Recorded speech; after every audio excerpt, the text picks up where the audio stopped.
Let's not sugarcoat it. The Canon EOS Rebel T7 is one of the most over-recommended entry-level DSLR cameras on the market. And if you're watching this, you're probably wondering if it's actually worth your hard-earned money, or just another overpriced gadget hyped up by influencers and outdated camera guides. In this video, we're going to give you 20 brutally honest reasons not to buy the Canon Rebel T7. For every flaw, we'll give a reluctant but fair counterpoint, because sometimes a tool has its place, even if it's not exciting. No fluff, no fanboy nonsense, just real talk to help you decide if this camera belongs in your life or you're glad I didn't list. 1. No 4K video. It's 2025. Your phone shoots 4K. This DSLR, still stuck in 1080 pixels at 30 FPS. That's not future-proof. Counterpoint. If you only shoot still photos and never touch video, this won't matter, but that's a shrinking group. 2. No touchscreen. Navigating menus with physical buttons feels like a chore. Every budget mirrorless camera has one now. Counterpoint. A lack of touchscreen means fewer smudges and accidental taps, but that's a reach. 3. Sluggish autofocus and live view. Try filming your kid or pet, and you'll miss half the shots.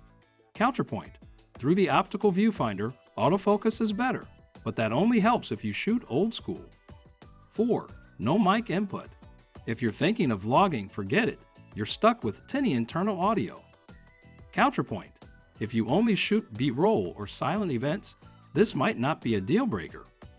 5. Wi-Fi is clunky, no Bluetooth. Transferring photos wirelessly feels like trying to email from a flip phone. Counterpoint. You can still use a card reader. Old school, but reliable. 6. Build quality feels cheap. Plastic body, no weather sealing. It screams entry level. Counterpoint.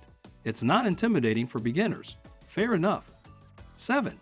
Kit lens is mediocre. That 18 to 55mm lens, it's soft, slow, and not great in low light. Counterpoint. With good lighting, it can still get decent results, but don't expect magic. 8. Low burst rate. 3 frames per second. Blink and you'll miss the action. Counterpoint. For still portraits or landscapes, this won't matter much. 9. No in-body stabilization. Every handheld shot in low light risks motion blur. Counterpoint. Some lenses have stabilization, but that means spending more. 10. Outdated sensor.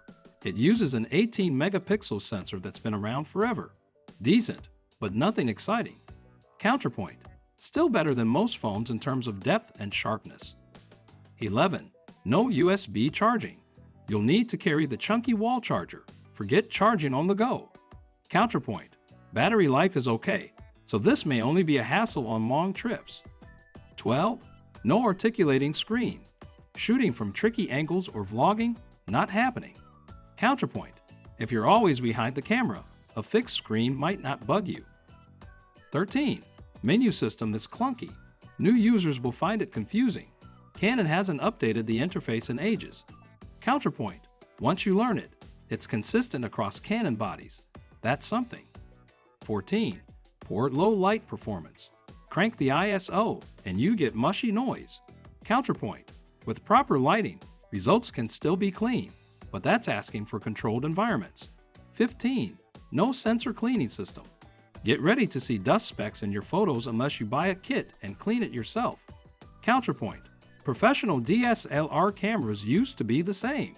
Not ideal, but manageable. 16. It's big. Compared to mirrorless, this thing feels like a brick in your bag. Counterpoint. That bulk means better grip stability, especially with long lenses. 17. Resale value is weak. Buy it today, and it'll be worth 30% less tomorrow. Counterpoint. That also means you can pick it up used for cheap if you must. 18. It encourages lens upgrades. You'll quickly realize the kit lens isn't enough, and that's how you end up spending way more. Counterpoint. If you're disciplined, you can stick with one lens, but most people won't. 19. Doesn't teach you photography better. Some claim a DSLR forces you to learn. That's marketing. A better designed interface teaches faster. Counterpoint. Limitation can inspire learning if you're patient and persistent. 20. It's not future-proof. Canon is clearly focused on mirrorless. This camera is part of a fading line. Counterpoint: DSLR cameras still have a huge lens ecosystem, and support won't vanish overnight. The Canon EOS Rebel T7 usually sells around $450 to $550 with the kit lens. That's dangerously close to the price of a Canon EOS M50 Mark II, a compact mirrorless camera with 4K, better autofocus, mic input, and a flip screen, or even a Sony ZV-E10, which is purpose-built for creators. If you're a practical buyer, ask yourself, is the Rebel T7 really giving you anything you can't get from these alternatives, often with better features for the same or even less money? Counterpoint: the Rebel T7 might make sense for someone who wants a simple, no-frills photography tool and doesn't care about video or future upgrades. It's beginner-proof in that it does one job decently and avoids distractions. But that's a niche use case. Here's the cold truth: the Canon EOS Rebel T7 is not a terrible camera. It's just a dated one. It takes decent photos. It works. But unless you're specifically looking for a budget DSLR to learn photography with zero interest in video or travel, there are better ways to spend your money. For most people, it's a trap, a gateway into a dying system, upsells, and compromises. Think practically. Don't fall for nostalgia or YouTube hype. Ask yourself, will this camera actually change how often and how well I shoot photos? Or will it just collect dust after the first vacation? My score: 3 out of 10. Only buy this if you're a student learning still photography, need a DSLR specifically for a class, or found it used for under $300 in great condition. Don't buy score: 9 out of 10. For average users, travel lovers, hybrid shooters, vloggers, or anyone with a smartphone newer than 2020, skip it. You can get more value elsewhere with less bulk and more future. That's it for this video on why to buy, or why not to buy, the Canon EOS Rebel T7. If you found it helpful, please write a comment, and if you didn't find it helpful, then too, write a comment and let us know. Do like, share, and subscribe to Up on Top for more videos like this one.